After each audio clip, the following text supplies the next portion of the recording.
Don't you know that's not your name?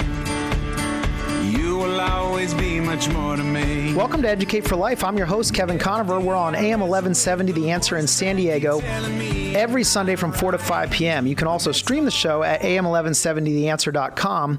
My website is educateforlife.org. I have a special guest with us this evening. She's going by Liz. That's not actually her real name, but she has been very much involved with helping refugees in the Middle East recently. And with everything that's happening, it's all over the news. It's all over politics. You hear Donald Trump and Ted Cruz and other people all talking about how to handle the refugee crisis. People are saying we should stop all immigration. Recently, Franklin Graham actually chimed in and said he agreed that we had to put a halt on immigration, specifically Islamic immigration, because there wasn't enough of a vetting process. And yet there's so many people that need help. And so I thought it would be worthwhile to have somebody on who is involved here in Southern California with refugees and also in the Middle East. Liz, I just wanted to thank you for being on the show tonight. Thank you so much for having me, Kevin. Absolutely. So I thought it would be great to start by just talking about how you got involved with the refugees and what led you to that involvement, and then ultimately why you decided to head over to the Middle East, not from San Diego. And you're 25 years old. That's correct. That's right. Okay, so how did that process all start? When did you start to get involved in everything? Well, over the last few years, really realizing what it means to be a Christian and what it means to follow Jesus and what it means to love people the way that he does. I just, had opportunities here in Southern California to, talk to broken people that needed Jesus and needed hope. And I was involved in an Arabic church here in San Diego, a church of Arab Christians that had all immigrated here from different countries, some countries, that had war. And I just fell in love with the culture and the people. And I had the opportunity to go to the Middle East a couple times a few years ago, and really my heart just broke for these people, and I just saw God's love for them. And I really believe that God gave me his heart for them. And the first time I went to the Middle East, I knew I was going to go back and live there. Now, did you go by yourself to the Middle East? I actually the first time I went on a tour with about 40 other people, and we did 3 countries. We did Egypt, Israel, and Jordan, and we did a Holy Land tour. And then the second time I got to go back to the Middle East and work specifically with refugees with a group of about, I think there were 14 of us. Okay. Now, when did you go on that first trip over to the Middle East? That was in 2013. Okay. And so when you were over there and you're going on this tour, now, did you go over there with the intention of thinking, okay, I really want to get involved with helping refugees, or was this something that developed along the way? It was definitely in the back of my mind that it was a possibility that I would go back, even before I actually went for that first time. I thought it probably wouldn't be my last time there.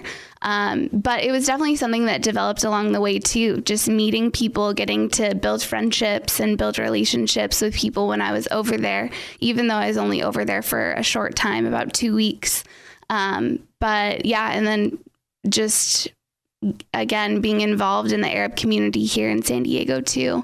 It just grew from there. Now, I read you had written some details to me over email, and I read that you said you saw God's love for Muslims. And what do you mean by that when you say you saw God's love for Muslims? I guess I just saw their brokenness and their need for salvation. And, like us all, we all need someone, we all need a savior. Mm-hmm. And I just saw a lack, people not going and telling them, and people, over there facing extreme hardships and not having anywhere to turn. But realizing that, God loves these people, and Jesus died for these people, the Muslim people, just like he died for me and you. Mm-hmm. That's great. Now, a lot of people would be very scared to go over to the Middle East, and, you're a young girl, 25 years old, a young woman, and you are, taking this challenge head on here. And, I think the popular stereotype is people are very afraid, and not for completely unreasonable reasons. We have recently, with what happened in San Bernardino and the terrorist attack, and 14 people died just not too long ago. And recently LA shut down all their schools out of this scare, potential bomb scare and things like this. And everybody seems to be on pins and needles. How are you able to overcome that fear, traveling to a country like that and doing that sort of thing? I think it ultimately all comes down to trusting the Lord. I do feel pretty safe, honestly, but, obviously there are times of,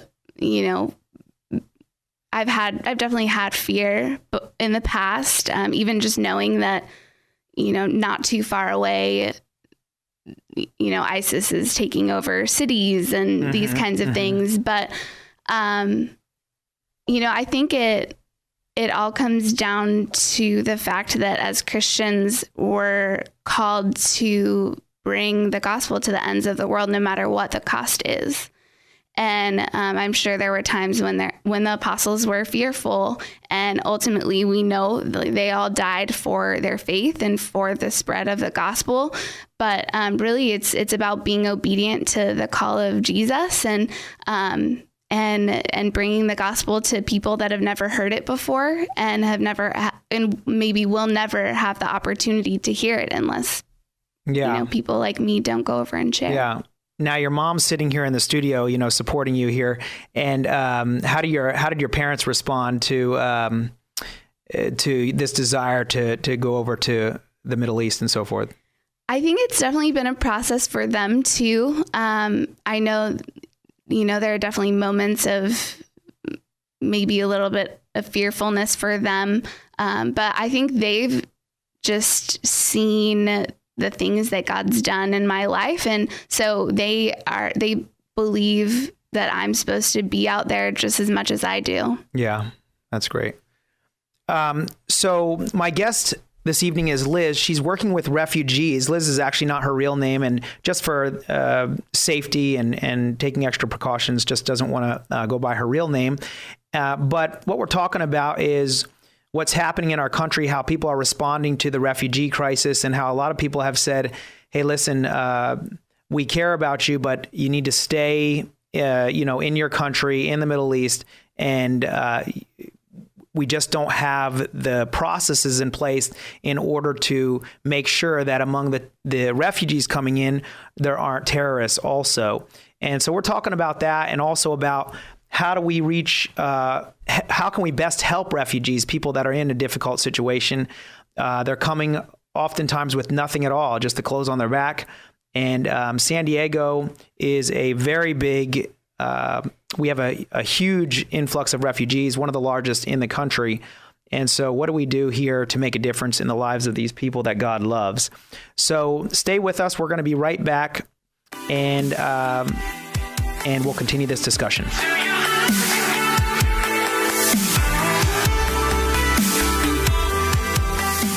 What do leading local restaurants have in common? They depend on Express Fix Coffee for new and used coffee and espresso machines, repairs, and affordable monthly service. Dave Martin and his local team provide water filtration services too. Call San Diego's best espresso repair company, serving your home and business. Learn more online at expressfixcoffee.com. Call Express Fix Coffee at 619-867-3853. 619-867-3853. Hi, this is Jason Hall, president of Team Home Loans, a branch of Synergy One Lending. I just want to take this opportunity to thank Kevin Conover for the profound impact he's had on mine and my wife's spiritual life, as well as being an incredible teacher while our kids were his students. His knowledge and passion have taught us all how important it is to be defenders of our faith. It's our honor and privilege to support Kevin and his show. It is our sincere hope and prayer that you will continue to learn to be defenders of your faith through Kevin's radio show and through his Educate for Life teachings. Thank you, Kevin, from the Hall family and Team Home Loans. Add historic American beauty to your home today with genuine Amish furniture. It's built in the USA from solid cherry wood with a bourbon finish. Or choose alternative woods and finishes to accent your home's decor. You'll find it all at Tucker's Valley Furniture. For over 65 years, the Tucker family has served San Diego County. Still family owned. Cash and Carry and Tucker's Valley Furniture. 2 stores, both right across the street at Main and Mollison in El Cajon. Learn more at tuckersvalleyfurniture.com. You're the anchor of my hope, the only one who's in control. Thanks for listening today. This is Educate for Life. I'm your host, Kevin Conover. We're on AM 1170, The Answer in San Diego. You can also stream the show at am1170theanswer.com. My website is educateforlife.org. And you can listen to a recording of this show and previous shows. I actually have several interviews on my website and also on our YouTube channel where I've interviewed the director of CARE, the Council on American Islamic Relations. I have a show with him on there. I have another show with Fuad Masri, who has an outreach to Muslims, and also interviewed a recent convert to Christianity from Islam, a woman who, Tatch, who has a ministry in the Middle East, a TV program actually reaching Muslims. And so there's all kinds of fantastic stuff on there, as well as the classes I teach on Islam, that online classes I teach. So please check out my website if you get a chance, educateforlife.org. My guest this evening is Liz.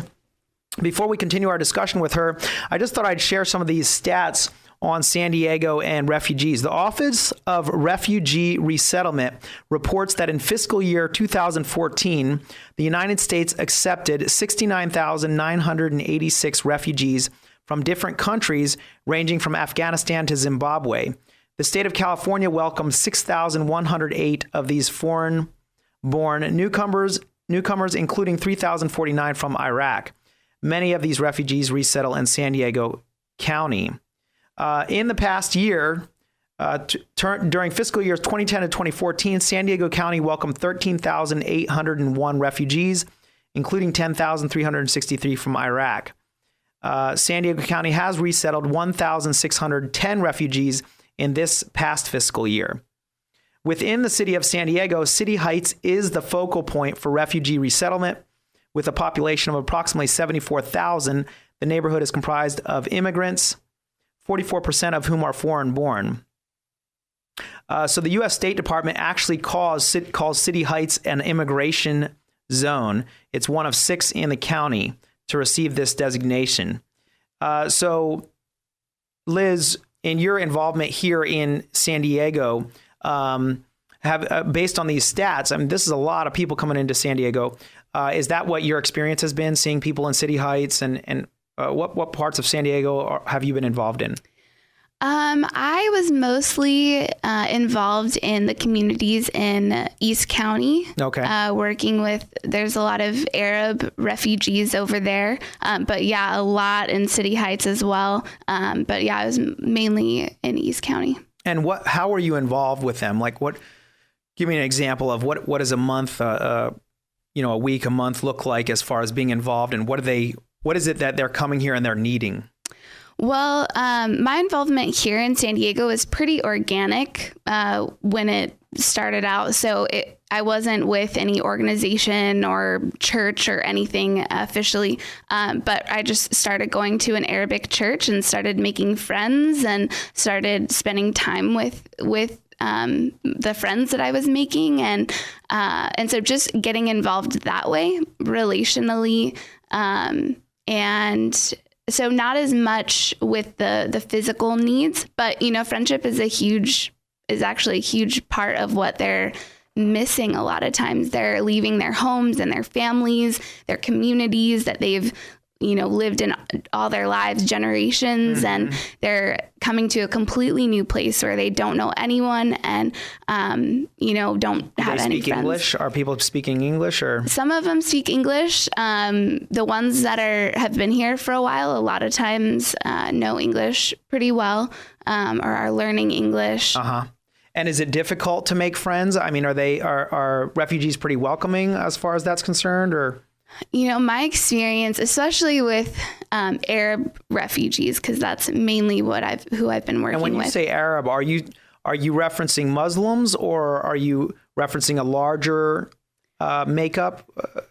Yeah, that would include Muslims and Christians from the Arab world. Like Chaldeans and so forth? Chaldeans, Assyrians, and then there are other Christian groups also in the Middle East. Okay. And then of course, Muslims as well. Okay, so you said that people are pretty friendly and open to building relationships? My experience is that Arabs are some of the most friendly people I've ever met, honestly, just so hospitable. It's pretty, I think sometimes we're more intimidated because of our cultural norms. We don't usually, talk to people we don't know or ask personal questions. But one of the neat things about the Arab culture is that it's completely the opposite. And so, striking up a conversation, asking questions is really just totally normal. Okay, huh. So would you say that now when you got involved with the Arab church and so forth, so in that regard, you're mainly talking with other Christians. Mm-hmm. So do you connect a lot with Muslims also here in San Diego, or is that mostly in the Middle East? I would say mostly in the Middle East. However, there's opportunities every day to connect with a Muslim here in San Diego. And just in the past couple weeks, me being here in San Diego, home for the holidays, I've actually just walking down the street in Seaport Village, up in North County, going on a walk with my friend, have come across just different Muslim families and started conversations with them, and just actually even built friendships with them and had them connect me with their family that's still in the Middle East, and neat things like that. Invited over to their homes and things like that. Oh, invited over to their homes. Yeah. Hey, what are you having for dinner tonight? Can I come over? Honestly, that's Arab hospitality is so amazing. Yeah. And so actually, even on my plane ride from the Middle East back to the U.S., I sat next to a woman, and she said that I just had to come visit her in her home in the Middle East, and that she would cook for me, and that I should stay with her. And so that's really, totally just the Arab hospitality, the Muslim hospitality. That's great. Now, so would you say, if there's somebody listening and they're thinking, gosh, I'm feeling a little tug that I'd like to be more involved in that regard and all, what would you say to that person? How would you recommend the same way you did, just start going to an Arabic church and just start making friends, or go to the mall and find somebody and say, hey, I'd like to come to your house for dinner. What's the best strategy here? I think there's so many different ways to be involved. Yeah. I know that there's a lot of people doing things here in San Diego with the refugees. But, honestly, going to the mall or walking down the street and seeing a Muslim, it's nice because they're easy to identify if they're, a woman that's covered. And honestly, now, is it appropriate for a man to talk to a Muslim woman? Good question. So that would not be the most appropriate. So if she's with a man, then, if you are a gentleman wanting to have a conversation with this family, you would address the man that she's with. If she responds and joins in the conversation, then that's, that would be appropriate. But a man just wouldn't want to just approach a Muslim woman. But as a woman, I love to just, when I see Muslim women on the streets, at the beach, at the mall, I love to just go up and just ask, where are you from? How long have you been here? Where do you live? Are you here with your family? And just honestly, just ask them questions. And it's so easy to make friends. And one of the tools that I've used in the past is, if they don't extend the invite for you to come over and have a meal with them, even just saying like, I love Arabic food, but I don't know anyone that cooks Arabic food. Can I try some of your food? And honestly, like they love that. They love being hospitable. You're very bold. I don't know how many people are going to pick up on that strategy and be like, yeah, that's what I want to do. Invite myself over for dinner. But see, and that's the thing is our culture isn't like that, but there's totally is. That's so funny. My guest tonight is Liz, and she's ministering in the Middle East, but she's here in San Diego for maybe one more day, right? And then before she takes off, and just giving us some insight on how best to reach out to refugees and specifically Muslim refugees, and how to bridge some of those cultural obstacles or divides that we have. So stay with us. We're going to continue this conversation. It's a great conversation. We'll be right back. Before I bring my need, I will bring my heart. Not all home inspections are created equal. Joe DeMars and his team at Housemaster have performed inspections in San Diego for 22 years plus and performed over 10,000 inspections for commercial, multiple family, apartments, and residential. Call before you buy or sell. You'll have confidence knowing the true condition of the property. Call 619-660-7866, sandiego.housemaster.com. Home inspections, done right, guaranteed. 619-660-7866. How can you live in San Diego and miss out on enjoying the water? Fast Lane Kayaking sells popular Hobie Cat kayaks that you pedal, not paddle. That means your hands are left free for fishing and fun. Just throw these on your roof rack. They're light and they're easy to use and maintain. Just rinse them off. Try one free on a demo ride. For 36 years, Ron and Debbie Lane have served San Diego with fun, family-friendly water sports of all kinds. Learn more. FastLaneSailing.com. 619-222-0766. No more hiding, no more stalling. I hear you calling me.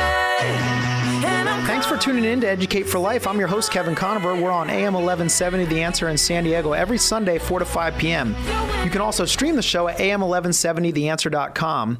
My website, educateforlife.org, is where you can listen to a recording of this show or past shows. We have a YouTube channel. I'd love to have you join us on our Facebook page, and I'd love to dialogue with you. If you have questions about what topic we're covering tonight, and you want to talk a little bit more off the air about it, you want to message back and forth, I'd love to dialogue with you.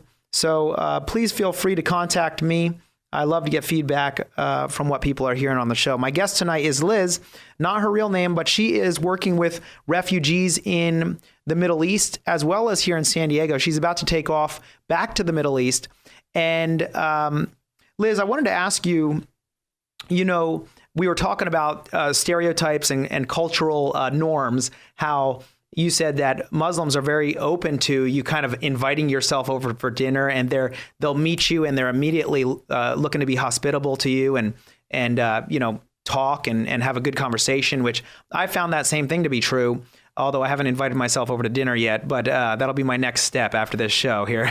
But my question would be, you are right now, you're not revealing your name on the air. So there's a certain sense of fear in like, why, and for those of you looking on the YouTube channel, I purposely have the camera aimed at me, not at Liz, because she asked for a certain amount of anonymity. And so the question would be, why is that the case? And are the stereotypes that we hear about, that we need to be afraid, and we hear about the terrorist bombings and we hear about these things, And yet at the same time, you're saying they're so hospitable. And so there's kind of this, hey, wait, what's going on? What can you speak to that? Yeah, definitely. That's a great question. Obviously there are Islamists. We know of Muslim extremists. ISIS is a great example of that, and other terrorist organizations. And, so there's definitely no denying that. And I did choose to go by different names, and so that, just to be on the safe side and make sure that the people that I'm working with are protected, and I'm protected doing what I'm doing. And when you say that the people that you're working with are protected, what do you mean by that? Like, what kind of protection do they need? So in the Middle East, it is illegal in most countries to convert from Islam to Christianity. Okay. And so the people that I'm working with, there are people that have decided to follow Jesus. There are other people that are interested in following Jesus. And so, in order to protect them, I wouldn't want them to get in trouble.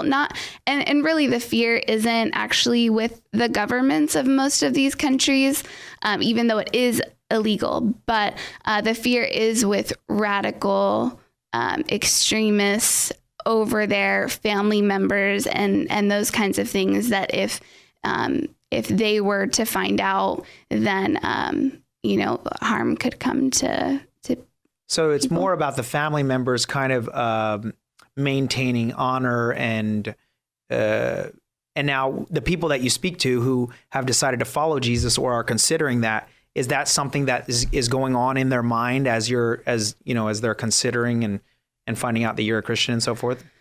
Yeah, absolutely.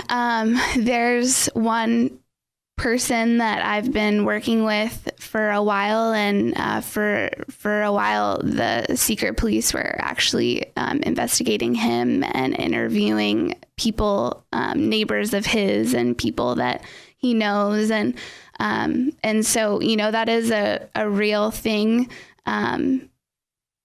Wow, that's intense. So that's somebody that you were actually talking to and working with. Yeah, that's someone that I was working with, and now it's settled down, and it doesn't look like there's a problem right now, but it does happen. Yeah. Now, as far as over here, is that an issue over here as well, or is that not really, because we're in American? There's not going to be any secret police following anybody around here.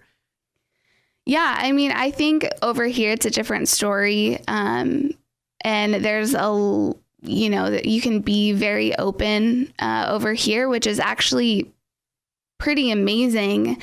And, I actually believe that that's maybe one of the reasons why God has brought so many Muslim refugees over to the United States and other Western countries, is because here they actually, well, first of all, they have the opportunity to hear the gospel, which they probably never had that opportunity in their homeland. And then second, they're allowed to choose what religion they want to be. They're allowed to choose if they, want to follow Jesus without worrying about secret police or, extremists finding out. And so, in my experience, I know several Muslims over here in the United States that have chosen to become Christians after hearing the gospel, seeing the love that Christians have for them here, and having the opportunity and being allowed to. Now, yeah, that's interesting to me. So when you over here, so would you say that the majority of Muslims don't really have a comprehension of what it means to be a Christian or to believe in Jesus or follow Jesus or anything like that? Yeah, I would say the majority have no idea. There's a lot of misconceived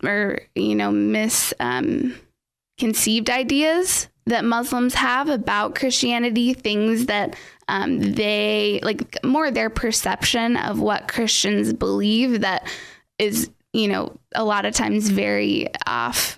So what might be an example of that? What kind of a thing?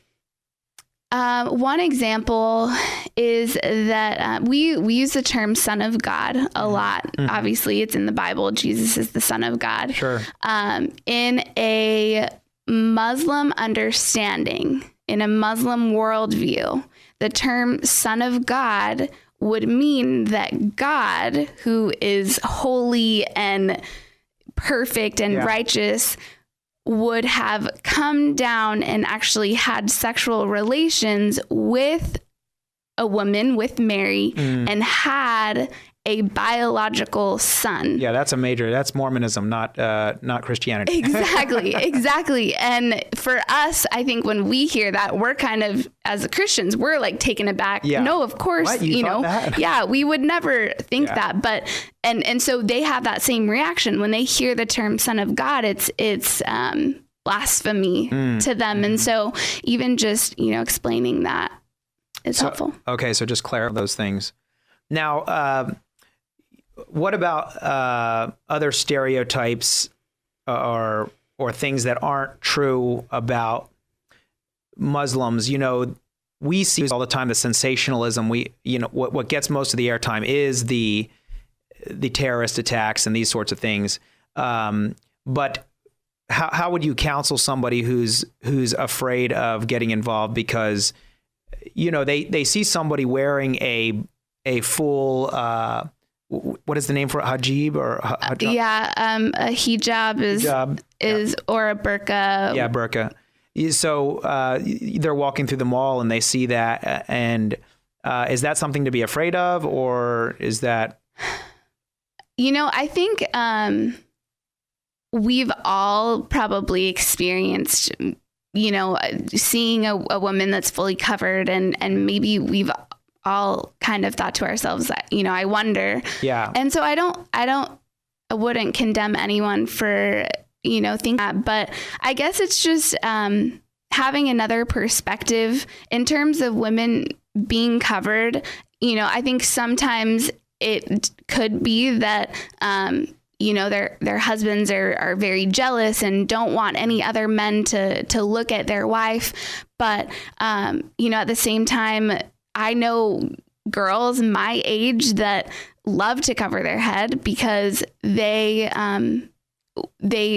modest. They're saving that for their husband, just like we would save, certain parts of our body, for our, so it's not necessarily marriage. A bad thing.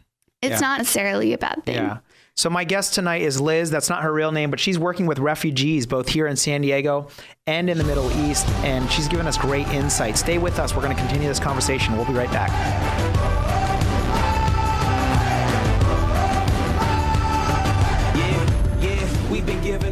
When you need tires or service, count on Conover Tires, Wheels, and Service in Oceanside for a full range of affordable options and all the brands you trust. See their great customer reviews and special offers online. Hours Tuesday through Friday, 7:30 to 5:30, and Saturdays, 7:30 to 5. Call Dan and his team at 760-439-1631. Conover Tires, Wheels, and Service, 2405 Oceanside Boulevard in Oceanside, 760-439-1631.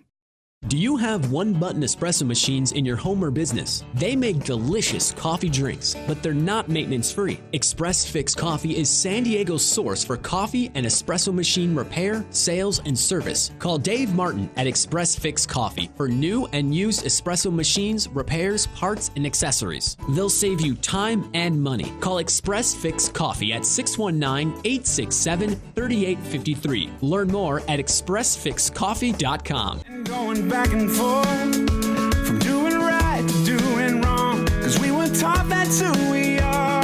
Welcome to Educate for Life. I'm your host, Kevin Conover. We're on AM 1170 The Answer in San Diego. You can stream the show at am1170theanswer.com all over the world. My website is educateforlife.org. You can check us out on Facebook and also on YouTube and Twitter and everywhere else. We're talking about the refugee crisis tonight. And I have a guest who's working with refugees here in San Diego, as well as in the Middle East.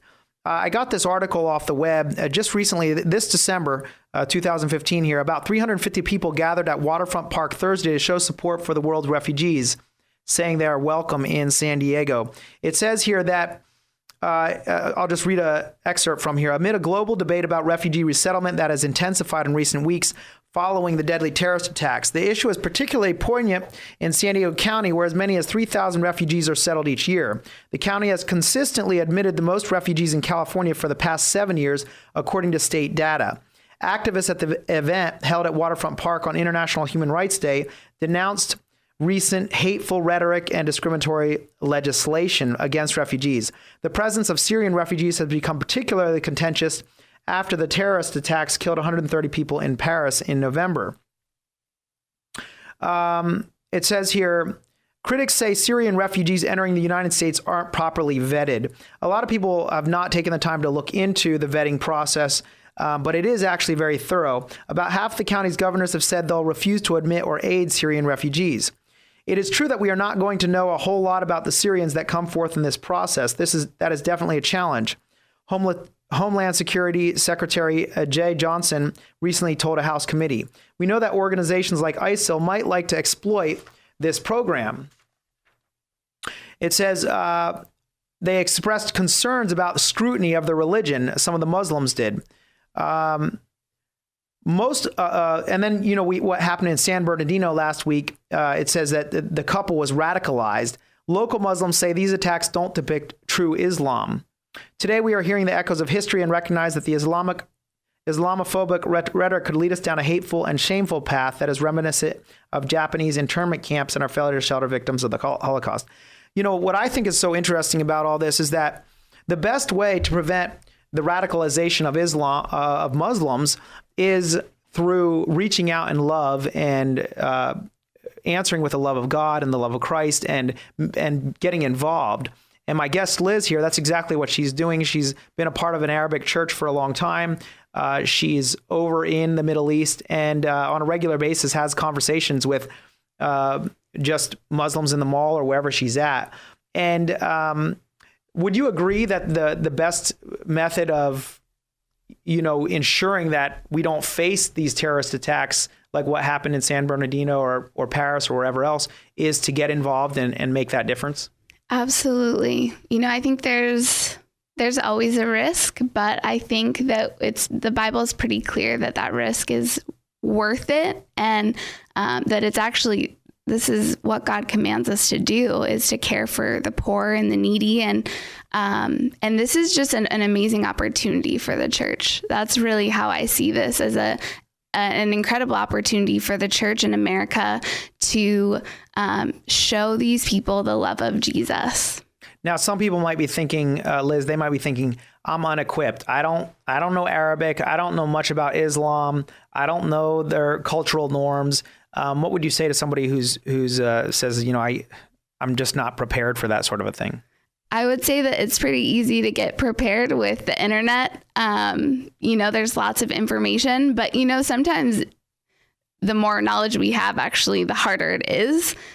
So, I think God's grace covers it. If our hearts are to be obedient to God and love Him and love people, when we're loving someone, they're going to see the love of Jesus, even if we don't have the right words, even if we make mistakes, which I've made so many mistakes, so many cultural mistakes, and it's okay. What kind of mistakes have you made?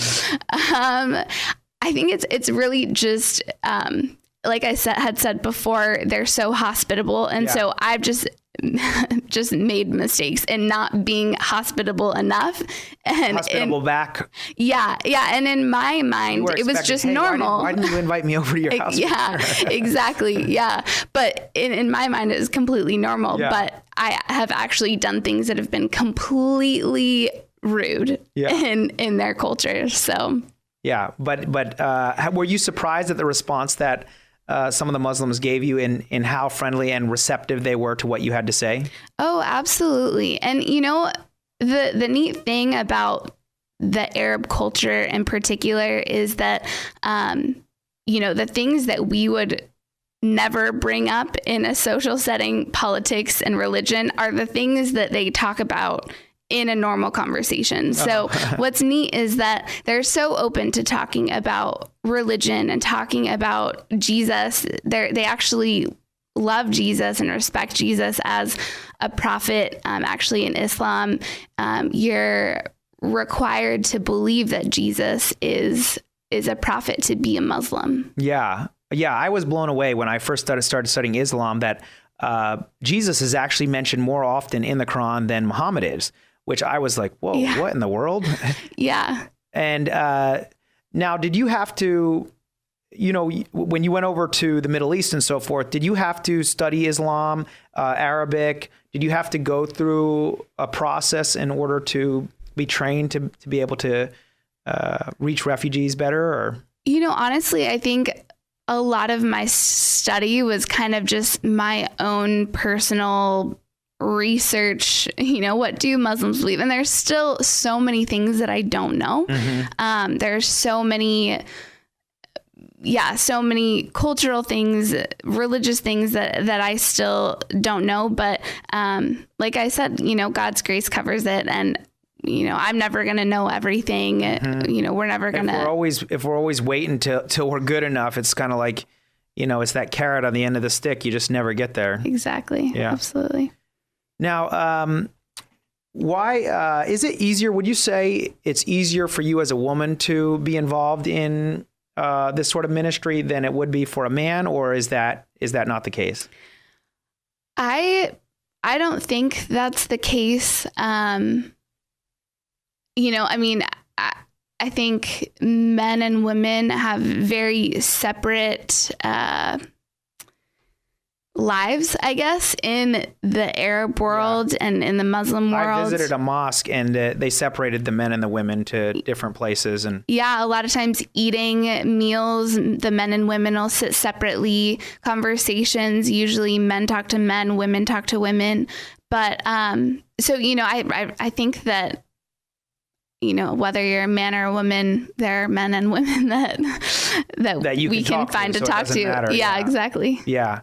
I was at Balboa Park over the weekend, and there was a Muslim gentleman at the table passing out literature on Allah and all. So, yeah, definitely. And I was down at the beach just a little while ago. I go down to the beach, Pacific Beach, and share the gospel once a month. We go down there, a group of us, and I got to talk to two Muslim girls who were down there. Now, they weren't wearing the burqas or anything. I would never have known that they were Muslim, except that they had really strong accents. They were from Uzbekistan. But it was interesting because in the conversation, I found that they actually didn't know much about Islam. They didn't know much about Christianity, but they didn't know much about Islam either. One of the girls actually said to me, "Yeah, I believe everything." And is that common that some Muslims don't know a lot about what their own Quran teaches? Yeah, absolutely. It's very common. Especially in the Arab world, you're born into your religion. And even here, if your family's Muslim, you're born a Muslim. And so, a lot of times that doesn't say anything about their religious commitment. They maybe never go to the mosque and pray, or maybe if they do, they still don't necessarily know what the Quran teaches or says. A lot of times there's even more devout Muslims will listen to different parts of the Quran, but there's huge parts of the Quran that they've never heard or never read before. So, it kind of just depends on every person, but there are a lot of Muslims that I've met that really, they were just born a Muslim. It's a cultural identity. Wow. Okay. That's very informative. My guest tonight is Liz, and she is working with refugees in the Middle East and also here in San Diego. We have one more segment left. Stay with us. We're going to finish up with some ways you can get involved if you'd like to.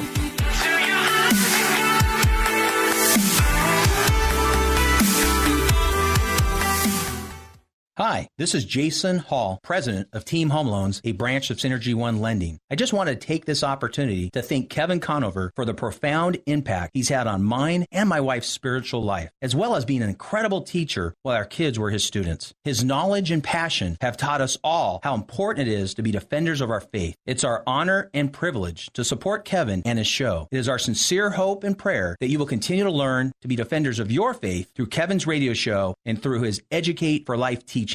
Thank you, Kevin, from the Hall family and Team Home Loans. In 1947, Gordon Tucker began serving San Diego County families. Today, the family tradition continues with 2 stores, Tucker's Valley Furniture and Cash and Carry, both right across the street in El Cajon at Main and Mollison. Whether you want today's modern, eco-friendly furniture or authentic Amish furniture from solid cherry wood built in America, let the Tucker family serve your family. Learn more at tuckersvalleyfurniture.com, a proud sponsor of Educate for Life with Kevin Conover. You're the anchor of my hope, the only one who's in control. I will. Welcome to Educate for Life. I'm your host, Kevin Conover. We're on AM 1170, The Answer in San Diego. You can stream the show all over the world at am1170theanswer.com. My website is educateforlife.org. And my guest tonight is Liz, and she is working with refugees here in San Diego. And Liz, when do you leave back to the Middle East? Tomorrow. Oh, wow. Caught you just in time. Yep. Now, how long are you going to be there? Hopefully a while. I don't have a trip planned back to the States yet. So. Oh, wow. Now, so who do you stay with when you're over there? I have an apartment with a friend of mine. Okay. Yeah, it's a cute little 2-bedroom apartment. Now, are you near a local church, or how does that work out? Do you work within a larger community that's reaching refugees, or how does that work? I have some partners on the ground that have, worked with different organizations, different NGOs, different churches. It all kind of happened organically, though, really just meeting some families, and those families introduce you to their cousins and their sisters and brothers and their neighbors. And now, these are Muslims or Christians? These are Christian Syrian refugees. Okay. Now, so where you're at, there's a lot of Syrian refugees coming in. Mm-hmm. And practically speaking, what you're doing is building relationships with them. Is that what's happening? Yep. Building relationships and helping them with practical needs. And okay, so just being there for them. Yeah. And then I know that I've heard several different organizations that are helping people. There's openthegates.com, buildingbridges.com. These are some of the other websites I know about. There is the Crescent Project, which is a great organization. And now, Karina, who's on air here with us in the studio, Karina, can you tell us, you founded a group. What is your group's called? The name of our group is called the Hope Collective. It's an official 501c3 nonprofit. Okay. And that is specifically to help refugees. Is that right? Yes, it started off with a need to help the refugees, but we're actually dedicated to helping marginalized and impoverished communities all around the world. Okay, that's fantastic. And how do you do that? So I've actually been to the Middle East quite a few times myself. And after just going out there and seeing the news and hearing all the stories about what's going on with the refugees and just wanting to be involved, I just noticed that a lot of the efforts were towards relief and nothing towards sustainability. I mean, we call them refugees, but they actually have no idea when they're going home. What's the difference between relief and sustainability? Well, relief, it has some connotation of a temporary kind of time period, and whereas sustainability, it's moving towards longer term solutions. It's a hand up instead of a hand out. And so that's really what we saw, an opportunity there to help the refugees in this tangible way of empowering them through entrepreneurship, micro business, and education. Okay, that's great. And are you finding positive results in what you're doing, your efforts?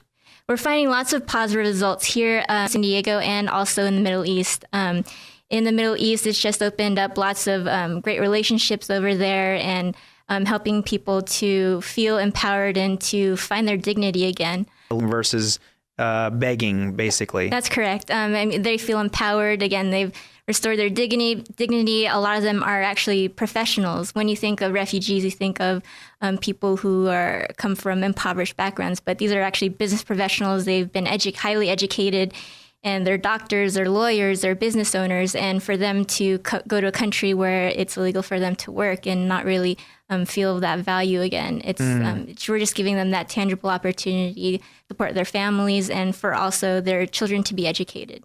Now, what's your website? It's thehopecode.org. The Hope Code? The Hope Co.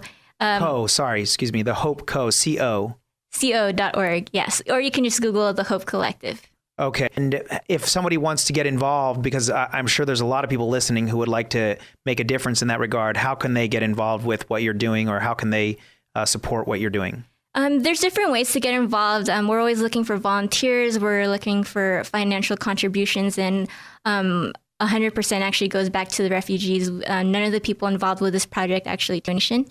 Everybody's volunteers. Volunteers. Wow. We just have a heart to serve the refugees. And also there's a way to actually buy some items that are handmade by the refugees. That's great. Okay, and that's all on the website if they need that. Yes, it's all on the website. Okay, that's the Hope Collective, and their whole goal is to help refugees become self-sustaining beyond relief. So anybody who's listening, and if you feel a tug on your heart, I encourage you to get involved and visit their website, hopeco.org, Hope Collective. And thank you, Karina, for sharing that. And then, Liz, I wanted to ask you, I know we're kind of being kind of discreet here about your name and your involvement just for security, and safety. But is there a way, if somebody wanted to support what you're doing, is there a way for us to support you? I don't know, through some other channel or somehow? Yeah, actually, I live and do what I do in the Middle East, all based on donations. And so visiting the radio's website, you can find out more information on how to give to what I'm doing in the Middle East, and that'll help my ministry. And that's great. And helping. So those of you who are listening out there and you're hearing what Liz is doing and how she's brave enough to invite herself over to people's houses for dinner, and also to travel all the way to the Middle East and make a difference like that. And you feel like, hey, that's not something I'm bold enough to do, but I'd love to support her. Please feel free to contact me directly at educateforlife.org. I'll pass on any support to her, and love to give you more information as it's available to support what she's doing. Because I think, personally, this is just a fantastic need here in San Diego. I applaud you for what you're doing in the Middle East. So any other things that you'd like to share with us? Anything on your mind as we wrap up the show here? We've got about a minute and a half left here. Any final thoughts? I just, it's just really been on my heart before coming back to the States for the holidays, just the opportunity, like I said before, that this is to have these Muslim families who have never had the opportunity to hear about Jesus and hear the gospel. And even if they did, not being able to choose their religion, it's an amazing opportunity for us as Christians, as believers, as followers of Jesus, to just love these people that are coming over here. They're fleeing war. They're traumatized. They've experienced horrific things beyond anything we can ever imagine, and they're coming over here, and we have the opportunity to offer them healing and hope and purpose and love, things that are foreign to them because of the situation that they're coming from. And so, my encouragement is just to find opportunities to love people and to show, the love of Jesus to these families that are coming over here. Thank you for listening tonight. My guest has been Liz and Karina from the Hope Collective.